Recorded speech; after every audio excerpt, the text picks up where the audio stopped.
What's going on, guys? It's Chris. Today I have a crayola watercolor set.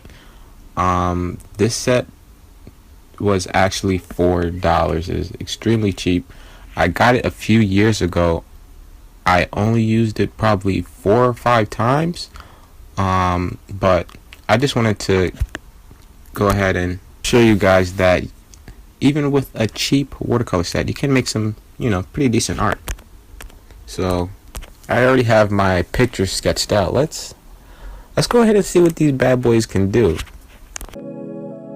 Okay, so full disclosure, I am still a beginner when it comes to watercolor painting.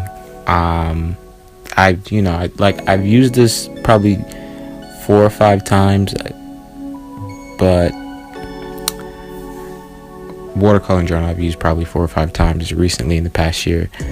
And I'm getting the hang of it. First thing I do is I spread out a lot of water, and I pretty much do that because I've seen everybody else do it. No, I do it because it spreads the paint faster, and it makes, well, you kind of have to. It's watercolor, so in order for the paint to spread, you need a wet canvas, and it's pretty difficult to blend the paint as well with this because it's it's a cheaper brand. But as far as blending is concerned, you want to do it quickly and when the paint is wet. And so layering isn't too difficult. Blending can be a bit difficult. The paints don't want to cooperate sometimes, but it's not bad. So here I did a little mixing with the pink, yellow, and white, so I could get a nice little pinkish skin tone for Thor here. And he was pretty light, so I didn't really use any brown. Usually I would probably add a little bit more brown or maybe a darker bit of red, but he was pretty light, so I went in and did that. And just working with it for a little while, it's really not bad. The paint is really easy to use. It's really easy to manipulate. As far as the learning curve is when it comes to watercolor, it's pretty easy. Everyone that I've seen, all the YouTubers that are into art that do watercolor, I was actually surprised because I'm not the only one. I've seen a lot of videos where people are saying they just now decided to use watercolor. They're a beginner using watercolor. They've been doing art for so long and they're just now getting into watercolor. And whenever you see them do their first attempt, a lot of people that I've seen, they don't do too bad. And it's really because watercolor is very fun to use, very easy to manipulate again. And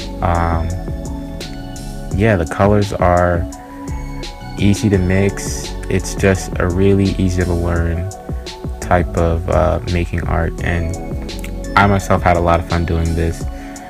One of my favorite parts was doing his armor right here, mixing the blue for like the lighter parts and the black to get that nice little effect, like the shadows and the darker areas would be the blacker colors and the blue just kind of be the light, a little bit bouncing off of his chest. My favorite part was doing the arms, and I get into that a little bit later, but it's pretty much like filling in a color book at this point. You're just getting the little lighter areas and going in and filling them in with the paint. And so when I got to the arms, I pretty much used a light brown and some light grays to go in and add the tone and the definition, the bulkiness to his arm, the veins protruding and popping out. So that was a lot of fun. And to kind of get that almost, I don't want to say blending effect, but kind of blending, I would make it fade from one tone to a darker tone to a lighter one, so it just has a cool little effect. And once I finished laying the colors, I did go in with a pen to ink it all, just to ink the outline out, the key features, his hair, his helmet, his belt, the plate that holds his cape to his chest, whatever it's called, I don't know. And I did try and use a pencil to do some of the veins, and it didn't really work that well. I guess because I just had so many layers of paint, it didn't pop out. So I tried to use a gray colored pencil, and I felt like it was kind of cheating. So I did switch back to the watercolor, and you know, I just took a really fine point and went in with like a darker color to get the lines right. And for the background, I just added a little splash effect there. But you know, that's pretty much it. Overall, $4. Not bad. You get some decent paint for $4. Who would have thought?